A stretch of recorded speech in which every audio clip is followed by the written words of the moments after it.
দারুণ একটা আলুর দমের রেসিপি নিয়ে চলে আসলাম। ভিডিওটা শুরু থেকে শেষ পর্যন্ত দেখতে থাকো, আশা করি ভালো লাগবে।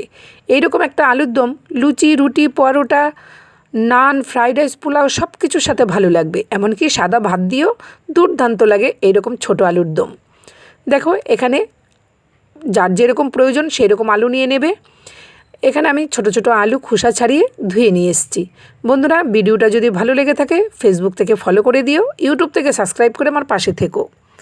তারপরে কড়াইতে পরিমাণ করে জল, লবণ দিয়ে দিলাম, দিয়ে খোসা ছাড়ানো ছোট ছোট আলুগুলো দিয়ে একটু সেদ্ধ করে নেব। আলুটা সেদ্ধ করে নিলে খুব ভালো হয়। তারপরে কাঁচা লঙ্কা, টমেটো, জিরে, পেঁয়াজ, আদা নিয়ে নিয়েছি, একটু পেস্ট করে নেব।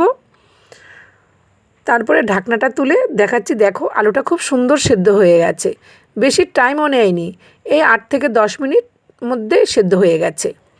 তারপরে আলুটা নামিয়ে নিয়েছি, নিয়ে এবার কড়াইয়ের মধ্যে দিয়ে দিলাম পরিমাণ মতো সর্ষের তেল, দারচিনি, তেজপাতা, শুকনো লঙ্কা, গোটা জিরে ফোড়ন দিয়ে দিলাম। দিয়ে ফোড়নটা খুব সুন্দর গন্ধ বেরিয়ে আসলে কুচানো পেঁয়াজ দিয়ে দেবো। পেঁয়াজটা ভালো করে নেড়ে চেড়ে কেটে রাখা টমেটো দিয়ে দিলাম, একটু লবণ দিয়ে দিলাম, আর বাটা মশলাগুলো দিয়ে দিয়েছি। দিয়ে একটু কড়াইশুঁটি দিয়ে দিলাম, আর একটু হলুদ দিয়ে দিলাম, দিয়ে মশলাটা ভালো করে কষিয়ে নিলাম। তেলটা আলাদা হয়ে গেছে, তারপরে সেদ্ধ করে রাখা আলুগুলো দিয়ে দিয়েছি। দিয়ে এবার মশলার সাথে আলুটাও খুব সুন্দর করে কষিয়ে নেব। এইভাবে আলুটা কষিয়ে নিলে আলুটা আলাদা করে আর ভাজতে হয় না, মশলার সাথেই কিন্তু আলুটা খুব সুন্দর ভাজা মতো হয়ে যায়।